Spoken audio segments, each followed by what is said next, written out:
Hello everyone, welcome back.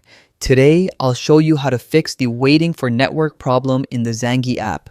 First, make sure your Zangi app is fully updated. Open Google Play Store, search for Zangi, and if there's an update, tap Update and wait for it to finish. After updating, or even if there's no update, restart your phone. This refreshes the system and can fix temporary network issues. Next, ensure you have a stable internet connection. If possible, switch between Wi-Fi and mobile data to see if that resolves the issue.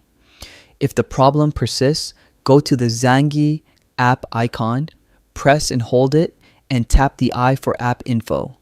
Then open data usage and make sure mobile data and Wi-Fi are enabled.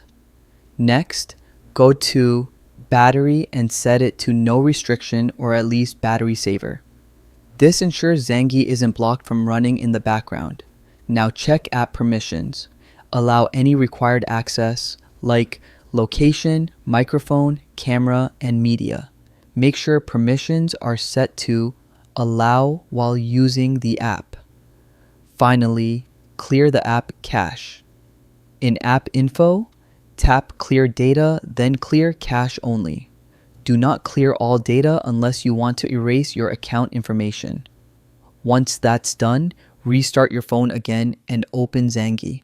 The waiting for network problem should now be resolved. And that's it. If this tutorial helped, hit like, subscribe, and check out our next video for more tips and tricks.